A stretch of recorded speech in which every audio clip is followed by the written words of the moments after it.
Welcome back to Shoe Leather Faith. I'm Robert McMillan, and we're going to continue on with our series that started in Genesis chapter 1 with the creation, a 6-day creation. And I'm going to continue on, and we're going to deal with the fall, when everything went wrong. Let me read you the last verse of Genesis chapter 1. Then God saw that everything that he had made, and indeed it was very good. So the evening and the morning were the 6th day. So at the end of the 6th day of creation, God said everything was very good. There was no imperfections, there was no looming clouds on the horizon. So we're going to continue on and find out, how do we get in this kind of a mess? Because now our planet is, well, our entire culture, the whole planet, everything is seemingly falling apart. And only God's return is going to make it any better. So let's look at the creation of all that exists. And it occurred in 6 contiguous, that's one after the other, 24-hour days. That's what the Bible declares, and everything that was created came out exactly as God designed. Everything was perfect.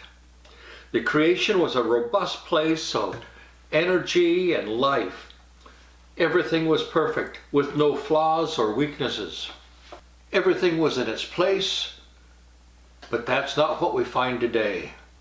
In graduate school, one of my 2 majors was Restoration Literature. Literature of the 17th century in England. It was a dubious undertaking, fraught with poverty, but one of my favorite authors was John Dryden, whose poem, A Song for St. Cecilia's Day, has always been a favorite of mine. And it stayed with me for decades. I've read it time and time again. But the first stanza is the one that really sticks with me, and I'm going to read it for you in a minute. You remember John Dryden. He was the author of the play Aurangzeb. Oh, that John Dryden, yeah. Well, the first stanza describes the creation. And by the way, there's a word that's in there, and if you're not a player of an organ, you may not know what this word means, but it's the word diapason. And it's a major stop in a pipe organ. It's when you pull out all the stops, literally, this is the pipe that plays, the diapason. So, I'll read this stanza. From harmony, from heavenly harmony, that this universal frame began, when nature underneath a heap of jarring atoms lay, and could not heave her head. The tuneful voice was heard from high, arise ye more than dead, then cold and hot and moistened, in order to their stations leap, and music's power obey. From harmony, from heavenly harmony, the universal frame began. From harmony to harmony, through all the compass of the notes it ran, the diapason closing full in man. It's a wonderful poem, worth you looking it up on the internet and giving it a read for yourself. No wonder that all of creation rejoiced when God's creative act was done. But what Adam and Eve first saw is not what appears to us today. All we can see is entropy, devastation, and collapse. The slow ruin of everything in the universe, and the moral decline of all things human. Since we have gone through the creation in Genesis 1, we must now do a deep dive on the fall. We start at the end of the 6th day of creation, when God declared everything very good. At this point, everything was divine perfection.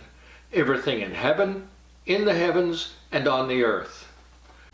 Nothing was lacking, nor was anything flawed. In other words, there was no hint of a downward tendency. No sin nature existed. There was no sin, nor was there any Satan, but there was a Lucifer, a perfect angelic being who led in worship of the Creator. There were angels in their perfections, and there were 2 humans in their perfect, if unconfirmed, righteousness. Together, we're going to begin our research at a different starting point. The fall of Adam and Eve through the eating of the fruit of the tree of the knowledge of good and evil is not our starting point. We will start with the rebellion of Lucifer. How could he fall in sin without any temptation or intrinsic weaknesses or tendencies. We can understand Adam and Eve's fall by the temptation, but Lucifer was not tempted, nor did he have any moral weakness or flaw. I have one caveat for you as we begin our study. Do not study the occult to gain more insights. Stick with the scriptural facts and them alone for your information. If you start rummaging around in Satan's arena, he will do his utmost to deceive you and then destroy you. So stick with the Bible. I've seen this happen to a seminary student who thought he would do his thesis on Satanism.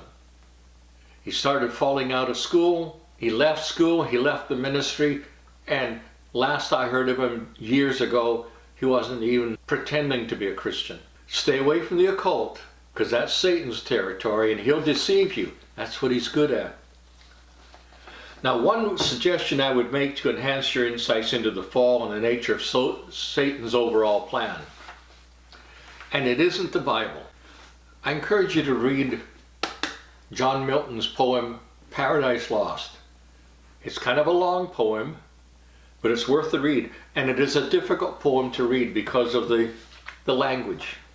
John Milton was possibly the greatest poet that England ever produced. Now, the theology of Paradise Lost is off, but the psychology is spot on. You'll enjoy it if you can wade through the language.